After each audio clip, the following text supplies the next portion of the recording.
In running any campaign, there are compromises and trade-offs that may come along the way.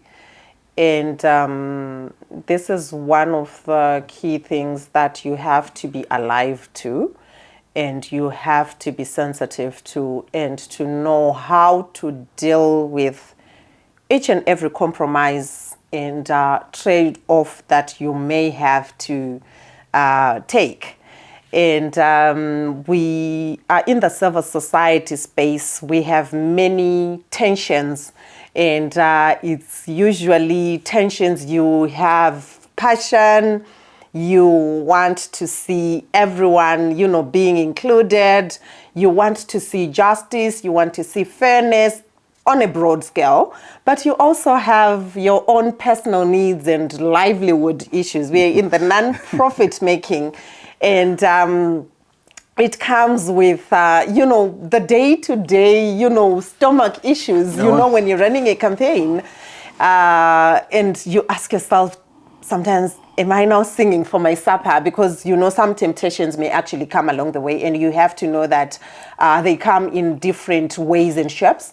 And I think many times it can come as an opportunity that you have to take.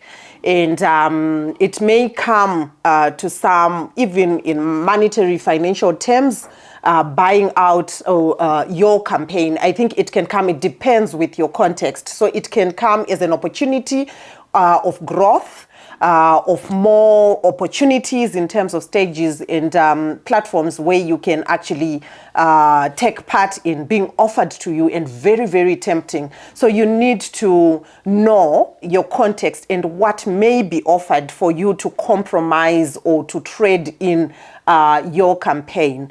And in my case, I think one of the things that I learned in running the How Far campaign was the many opportunities to be in platforms that matter, I would say, or in high-level platforms that I was being invited into to sit in decision-making spaces representing civil society organizations in platforms that the government was creating. And it would have been very tempting to actually sit in some of them, because you would then think you have more influence. Fame and the name will grow because you meet and network with, the who is who, rub shoulders with very big people. But there was also consideration of saying, so if I sit in this platform, or if I take this stage at this particular point in time, how am I going to be able to be challenging and confronting at the same time? How am I going to hold my stones behind my back while least I'm also negotiating? So there will be insincerity as well in that whole kind of scheme of things. So there are things or platforms or opportunities that I had to let go of so that the campaign would remain on course. So it's fair as the opportunities that you may have to let go of, and you have to know that there is a bigger picture.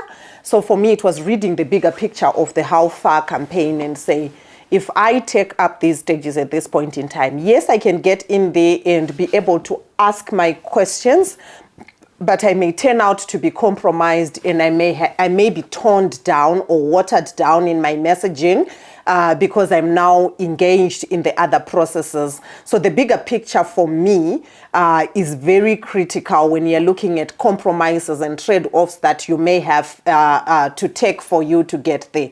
I think our agency also got the same as well, opportunities that could have been availed, magnificent opportunities, but we had to sit down and say, okay, if you take them, what do these opportunities mean in terms of, it could be conflict of interest, but the bigger picture as well of our campaign, the citizens campaign that we were running. But what I would encourage every campaigner to do is that do not be sidetracked by opportunities and platforms that come along the way of your campaign. You have to read. I believe there are compromises that you may take if you get on the table and you agree with the other side in terms of how they can, for example, begin to be accountable, but you have to know the cost of compromising and trading off. I think that was one of the key things. We had to let go of a lot of opportunities and stages that we could have taken for our individual, I think, benefit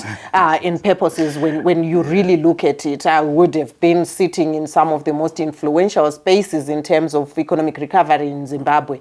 But I had to say, no, I would rather be on the right side of history. At the end of the day, it's being on the right side of history with the citizens that maybe the campaign will fail, yes, but when history records us, it will realize, or it will actually discover that we were asking the critical questions, and it was important to have such kind of people with the bigger vision and the bigger picture.